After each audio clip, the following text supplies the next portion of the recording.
Monsieur le Président, mes chers collègues, cette délibération n'appelle pas de vote, comme vous l'avez dit. Toutefois, notre groupe souhaiterait formuler quelques remarques. Sur le plan financier, la Seine du Rieucourt a une nouvelle fois attiré notre attention.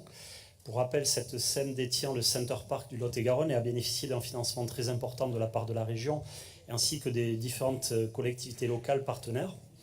Depuis la mise en exploitation du parc en 2022, nous observons que les résultats financiers de la Seine sont mauvais. On observe des pertes de 1,2 million en 2022 et en 2023 et des pertes de 5,6 millions en 2024, ce qui n'a pas été relevé visiblement par mes collègues du Rassemblement national. Le rapport indique que la structure a été pénalisée à hauteur de 4,4 millions en 2024 à cause de la réévaluation de la valeur vénale des actifs immobiliers à la suite d'un rapport d'experts, ce qui est très gênant. Plus gênant encore, la structure resterait largement déficitaire sans cette réévaluation.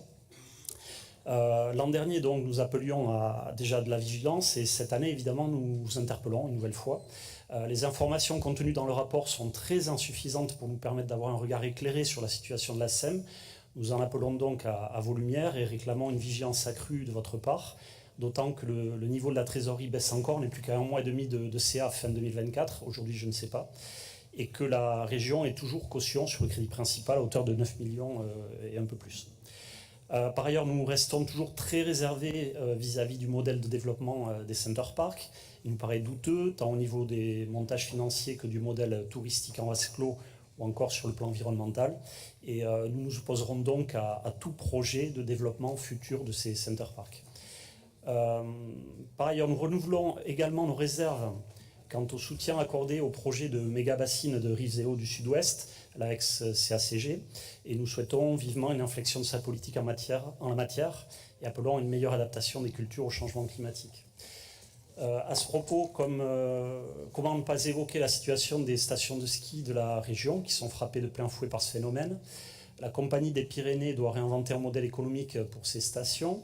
En 2023, les administrateurs avaient décidé de lancer une réflexion stratégique sur l'évolution de ces structures touristiques.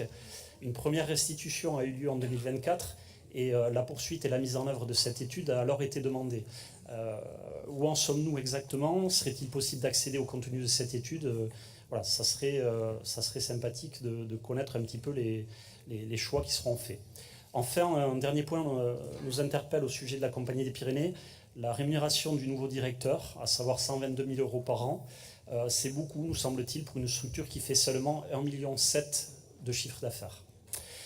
Pour terminer, je relève juste le déficit de 1,7 million de la SPIT. Bon, le rapport est très synthétique à ce sujet, aucun élément n'explique cela dans le rapport clairement, mais l'activité étant en phase de démarrage, nous supposons qu'il s'agit qu'un décalage temporel, décalage temporel entre les recettes et les dépenses. Bon, quelques précisions, le cas échéant seraient les bienvenus, évidemment. Voilà. Juste pour terminer, puisque j'ai quelques secondes, ces rapports sont des rapports de 2024, nous sommes bientôt en 2026. Décalage temporel est important, par conséquent, les commentaires que l'on peut faire sont parfois un peu obsolètes. Ça serait bien que ces rapports annuels soient présentés plutôt au mois de juin, juillet, ce qui serait un petit peu plus pertinent en tous les cas et nous permettrait de faire des commentaires un petit peu plus précis en phase avec l'actualité. Voilà, merci.